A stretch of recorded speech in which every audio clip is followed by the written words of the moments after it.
A few years later, Alan's summoning skill finally leveled up.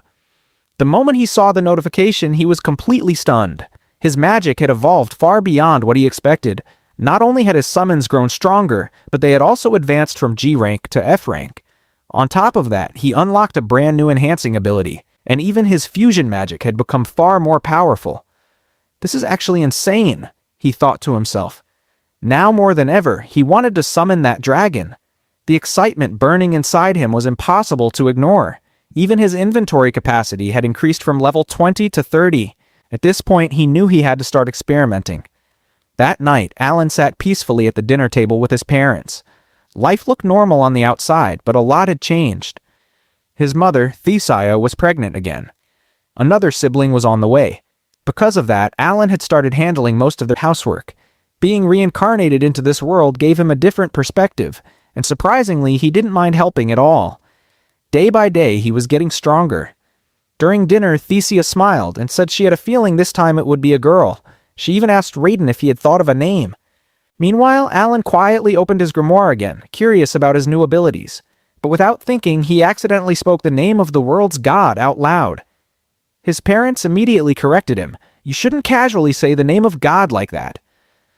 Trying to change the subject, Alan looked at his father and asked if his injured hand had fully healed. Raiden had recently passed what people called the Trial of God, leveling up through dangerous boar hunts. His strength had clearly increased, and even his physique looked noticeably stronger. Watching his father grow made Alan wonder when he would truly level up himself. His summoning magic was strong, but his other magic types were still stuck at level 1 and 2. Later, he discovered the truth. If he wanted more experience points, he would need to hunt monsters. But there was a problem. He was just a serf, poor, bound to the village. He wasn't allowed to leave freely, and monster hunting was out of the question. So he asked his father directly if he could come along on a hunt.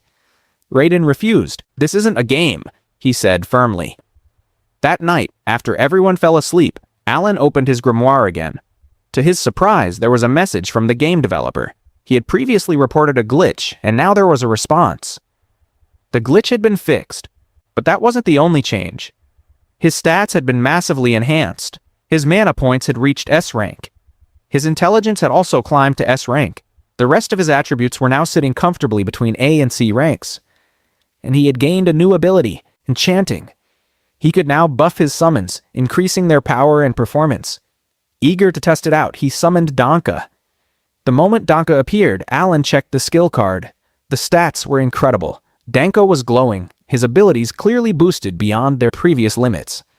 But before Alan could celebrate, Thesia walked in and instantly eliminated Danka. The next morning, Alan was busy doing chores again.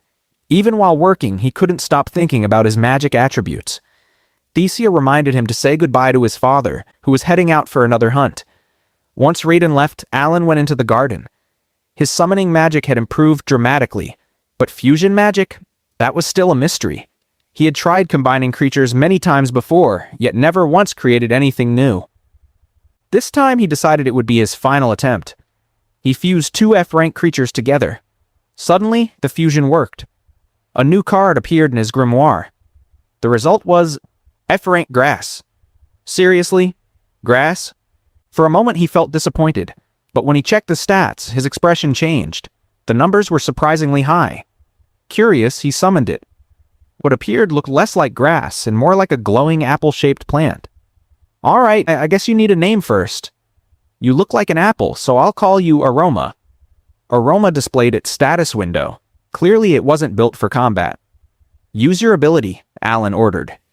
Instantly, Aroma transformed into a small sapling. Its power wasn't offensive at all. Instead, it generated an incredibly pleasant fragrance. Right then, Alan's mom approached from behind. Panic kicked in. "Aroma, disappear, now." But Aroma didn't listen. At the same time, Karen showed up to practice sparring with him. They trained every day, and every day Karen beat him without mercy. Today was no different. After the match, Alan checked his grimoire again. His sword skill had reached level 3. Then a thought crossed his mind. Did Aroma's ability affect my stats? He checked his status window. His mana was regenerating much faster. So that's it. Aroma wasn't meant for fighting. It was support. Alan remembered he also had a wolf-type summon, technically suited for combat, though it wasn't very impressive. That evening, he practiced throwing techniques over and over again. No matter how hard he tried, his level didn't increase. Frustration crept in. But then he reminded himself of something important. If I want to level up in this world, I have to endure it. After all, I chose to play this game on Hell mode. That night, Alan and his mom were waiting for Raiden to return. But he still hadn't come home. The air felt heavier with every passing minute. Then suddenly they heard strange voices and hurried footsteps outside. Alan and Thesia rushed out. What they saw made their hearts drop. Jared and several others were carrying Raiden on their shoulders. His body was covered in wounds. Blood stained his clothes. He was barely conscious. A boar monster did this, Jared explained grimly. Raiden was so badly injured that he couldn't even walk on his own. Jared continued, saying they were lucky to find a rare mule flower in the forest. That flower was powerful enough to heal even deadly injuries. Without it, things would have been far worse. But then some of Raiden's companions began muttering bitterly. This is all the commoners' fault. After saying that, most of them left. Jared stayed behind and walked over to Alan, deciding to explain everything honestly. The village chief had ordered them to take several commoners along on the hunt so they could participate. But those men were inexperienced and weak. They didn't take the training seriously. They didn't even practice properly before the hunt. During the mission, the boar suddenly attacked the commoners first. Instead of holding their ground, they panicked and tried to flee. Raiden stepped in to protect them. That was how he got severely injured. Ever since Xenoff had praised Raiden in the past, jealousy had been building among some of the commoners. And now, because of the chief's decision, Raiden and his team were forced into this dangerous situation. Jared looked at Alan and said something that hit deep. You need to grow strong, for his sake. That night, Alan couldn't stop thinking, what am I doing? I'm treating this like a hardcore game, but for my parents, for my family, this isn't a game. This is their life. They struggle every day just to survive. And I've been acting like a player chasing stats. Something inside him shifted. He told his parents that from now on, he would take full responsibility for the housework. His parents were shocked by the sudden maturity in his voice. The next morning, Alan woke up early and went to the well. He began carrying heavy buckets of water back home. The villagers were stunned. No one expected that kind of strength from a child his age. After that, he headed to the garden to prepare food for winter. He went to Jared, who taught him how to harvest potatoes properly. Alan worked tirelessly, gathering one batch after another, but it still wasn't enough. Soon after, the village chief arrived with others to apologize to Raiden. The man who had abandoned the team during the hunt bowed deeply and asked for forgiveness. He admitted he had been terrified. Raiden, despite everything, forgave him. Later, some of Raiden's friends invited him to join another boar hunt once he recovered. Watching all of this, Alan realized something important. He wasn't just a reincarnated player anymore. He was a son, a future brother. If he wanted to protect his family, he needed to act now. Alan went to an open field and cut down all the grass. Then he pulled out his grimoire. He summoned frogs. Not just one or two, nearly 50 of them. His summoning magic had improved enough to sustain that many. The plan was simple. The frogs would use their noise and presence to attract a larger creature. Alan would defeat it and collect its meat for winter storage. The frogs began croaking loudly, using their abilities to lure something powerful. They waited and waited.